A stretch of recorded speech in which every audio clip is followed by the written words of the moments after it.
இன்றைக்கி நம்மளுக்கு 1 kgயில் construction தீமில் brownie slab தான் ஆர்டர் வந்திருந்தது. ஸோ அதுக்காக நான் மில்க் சாக்லேட் கனாஷ் வந்து ரெடி பண்ணி எடுத்துக்கிட்டேன். கனாஷ் நல்லா சாஃப்டாக பர்ஃபெக்டான கன்சிஸ்டன்சியில் வந்திருக்கு. இதுக்கு நான் 1 kgயை 2 1/2 kgயாக சர்க்கிள் ஷேப் டின்னில் பேக் பண்ணி எடுத்துக்கிட்டேன்.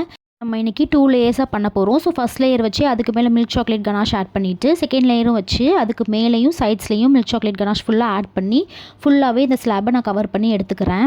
இதை கொஞ்சம் நேரம் செட் பண்ண வச்சுட்டு இதுக்கு மேலே நம்ம கன்ஸ்ட்ரக்ஷன் தீமில் உள்ள டாய்ஸ்லாம் ஆட் பண்ணி எடுத்துக்கலாம். கஸ்டமர் நம்மக்கிட்ட கேட்டிருந்தது 1 kg, பட் நான் ஃபைனலாக இது எவ்வளோ வெயிட்டில் வந்திருந்ததுன்ற பிக்சரை ஆட் பண்ணுறேன் பாருங்கள். மில்க் சாக்லேட்டை மெல்ட் பண்ணி அதை சைடில் ட்ரிப்பிங்ஸ் மாதிரி ஆட் பண்ணிக்கிட்டேன்.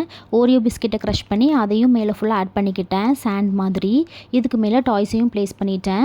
அப்புறம் ராக் மாதிரி இருக்கிறதுக்காக நான் மில்க் சாக்லேட்டை கொஞ்சம் மெல்ட் பண்ணிவிட்டு அது கூட ஃப்ரெஷ் க்ரீம் ஆட் பண்ணிவிட்டு இந்த மாதிரி நான் சர்க்கிள் ஷேப்பில் எடுத்துக்கிட்டேன்.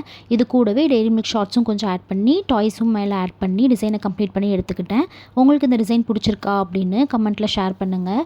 உங்களுக்கும் இந்த மாதிரி customised brownies, cakes, cup cakes, cookies எது வேணும்னாலும் மேலே தெரியிற வாட்ஸ்அப் நம்பருக்கு மெசேஜ் பண்ணி உங்களோட ஆர்டர்ஸை ப்ளேஸ் பண்ணிக்கோங்க. நீங்கள் இன்னும் நேரம் தூத்துக்குடியில் இருக்கீங்க அப்படின்னா உங்களுக்கு இந்த மாதிரி கஸ்டமைஸ்டு கேக்ஸ் எல்லாமே நம்மக்கிட்ட கிடைக்கும். கஸ்டமரும் நல்லா பாசிட்டிவ் ரிவ்யூ ஷேர் பண்ணியிருந்தாங்க. இப்போ கேக்கோட வெயிட் பார்த்துடலாம்.